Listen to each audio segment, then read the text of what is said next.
दोस्तों combat capabilities के मामले में भारतीय वायुसेना अब वर्ल्ड में चाइना को बीट करते हुए थर्ड रैंक पर आता है। 2018 में गवर्नमेंट ने अप्रूव किया और 114 MRCA एयरक्राफ्ट के प्रोक्योरमेंट को। अभी इंडियन एयरफोर्स के इसी इंटरेस्ट को पूरा करने के लिए दुनिया भर के देश कंपटीशन में लग चुके हैं कि किस फाइटर एयरक्राफ्ट को इंडिया चूज करेगा। इतने सालों तक इंडियन एयरफोर्स का साथ जिस एयरक्राफ्ट ने वफादारी से निभाया और अपनी पावर प्रोजेक्शन से पूरे वर्ल्ड को चौंका दिया, this aircraft is none other than the Su-30 MKI। इस एयरक्राफ्ट को इंडियन एयरफोर्स का बैकबोन माना जाता है। दोस्तों आज के वीडियो में हम इसी एयरक्राफ्ट के बारे में चर्चा करेंगे। मार्च 5, 2022 को इंडियन नेवी ने अपने एक स्टेल्थ डिस्ट्रॉयर INS चेन्नई से एक्सटेंडेड रेंज ब्रह्मोस मिसाइल का टेस्ट किया। ये टेस्ट टारगेट को पिन पॉइंट एक्यूरेसी से हिट करने से सक्सेसफुल रहा। इसके करीब 2 महीने बाद यही एक्सटेंडेड रेंज ब्रह्मोस मिसाइल को सुखोई 30 फाइटर जेट से लॉन्च किया गया। एयरफोर्स ने एक स्टेटमेंट में बताया कि मिसाइल ने इंटेंडेड टारगेट को हिट किया।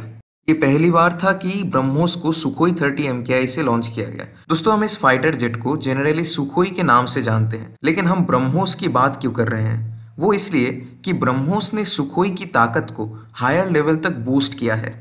आज इंडिया इस एयरक्राफ्ट में कुछ इंडिजिनस कंपोनेंट्स भी लगा रहा है और इसी के साथ रशिया के साथ डेवलप की गई ब्रह्मोस मिसाइल्स को भी लोड कर रहा है। सुखोई 30 खुद एक रशियन मैन्युफैक्चर्ड फाइटर जेट है जो इंडियन एयरफोर्स में दशकों से डिप्लॉयड है। सुखोई 30 एक इंटरनल डेवलपमेंट प्रोजेक्ट था जो कि बिलोंग करता है सुखोई 34, सुखोई 33, सुखोई 27 और सुखोई 35 के फैमिली में से।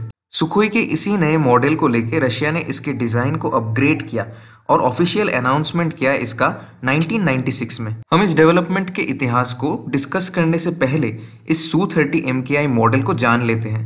दोस्तों ये एयरक्राफ्ट हेवी कैटेगरी से बिलोंग करता है एंड ये मैसिव है। इसकी हाइट है 6.355 मीटर, इसका विंग स्पैन है 14.7 मीटर, एम्प्टी वेट है 17,700 किलोग्राम्स। ये एयरक्राफ्ट 9,400 किलोग्राम तक का फ्यूल कैरी कर सकता है। इसका मैक्सिमम टेक ऑफ वेट है 38,000 किलोग्राम।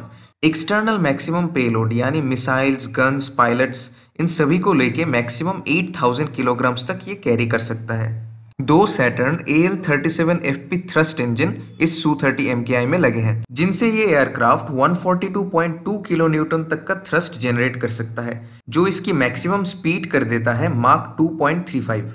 ये 17.5 किलोमीटर्स हाइट तक मैक्सिमम 13.8 किलोमीटर्स पर मिनट की स्पीड से क्लाइंब कर सकता है। सुखोई 30M को 550 मीटर की रनवे और 670 मीटर की लैंडिंग रनवे चाहिए होती है। दोस्तों ये एक 2 सीटर मल्टी रोल एयरक्राफ्ट है जिसे कंपेयर किया जा सकता है अमेरिकन F-15 ईगल के साथ। इसको डिजाइन किया गया था सुखोई डिजाइन ब्यूरो के द्वारा जो कि मॉस्को में सिचुएटेड है और मैन्युफैक्चर किया था इरकुट कॉरपोरेशन के द्वारा। सुखोई 27 की तरह ही इसमें सुपीरियर कॉम्बैट एजिलिटी और मैन्यूवरेबिलिटी के लिए एवियोनिक्स और थ्रस्ट वेक्टरिंग मौजूद है। दोस्तों इस थ्रस्ट वेक्टरिंग एबिलिटी को एक बार डिजिटल कॉम्बैट सिमुलेटर के थ्रू देख लेते हैं।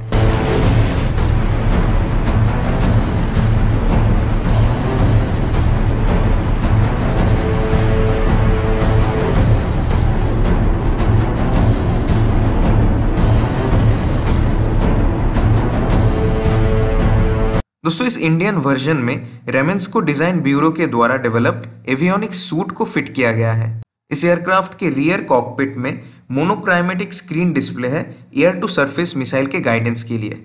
इस इंडियन वर्जन में NIIP N011M bars pulse Doppler faced अरे राडार को लगाया गया है जो कि 15 टारगेट्स को एक टाइम पे ट्रैक कर सकता है।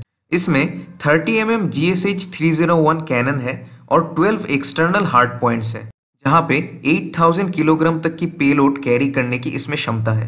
ये एयरक्राफ्ट एक बार में 2 एयरबोर्न टारगेट्स को एंगेज कर सकता है। ये एयरक्राफ्ट एक बार में 6 R-27RE, R-27T या फिर Vympel RVV-AE air to air missiles को कैरी कर सकता है। एयरक्राफ्ट में एक TV कमांड गाइडेंस सिस्टम है। अगर सरफेस पर अटैक करनी हो तो 4 anti radiation missiles, 6 laser guided short range missiles और 6 short range anti surface missiles with television controlled homing इसके पास अवेलेबल है।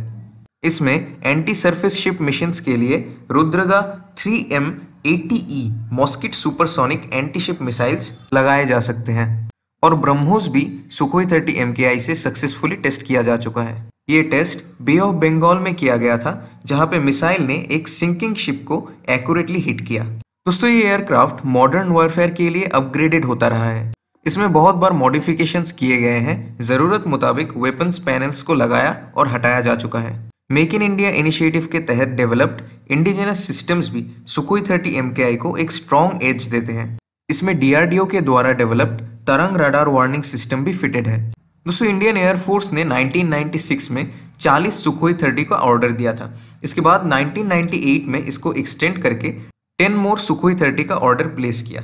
18 सुखोई 30 को पहले डिलीवर किया गया, जिनको बाद में अपग्रेड किया गया MKI स्टैंडर्ड्स के मुताबिक। इसके बाद 2004 के दिसंबर तक सभी एयरक्राफ्ट की डिलीवरी कंप्लीट हुई। दोस्तों HAL यानी हिंदुस्तान एरोनॉटिक्स लिमिटेड ने 2003 से लेकर 2017 तक 140 Su-30 MKI को इंडिया में ही मैन्युफैक्चर करने का कॉन्ट्रैक्ट लिया। फर्स्ट इंडिजिनसली असेंबल्ड एयरक्राफ्ट्स 2004 के नवंबर तक डिलीवर हुए। 119 एयरक्राफ्ट्स को 2012 में डिलीवर किया गया। इसके बाद दिसंबर 2012 में HAL ने इंडियन मिनिस्ट्री ऑफ डिफेंस और रशियन डिफेंस एक्सपोर्ट के साथ एक कॉन्ट्रैक्ट साइन किया, जिसके मुताबिक और 42 Su-30 MKI एयरक्राफ्ट को HAL प्रोड्यूस करेगा। जनवरी 2021 में HAL ने इंडियन एयरफोर्स के साथ अपने 272 एयरक्राफ्ट के वादे को पूरा किया। दोस्तों सुखोई एक लेगेसी लेकर आता है। ये एक स्ट्रॉन्ग एयरक्राफ्ट है जो कि अभी हमारे इंडियन आर्म्ड फोर्सेस की फ्लीट में शामिल है। तो दोस्तों इस एयरक्राफ्ट को लेके आपका क्या मानना है, let me know in the comments. And if you are new to this channel, consider subscribing to Information Diaries. Thank you for watching. जय हिंद।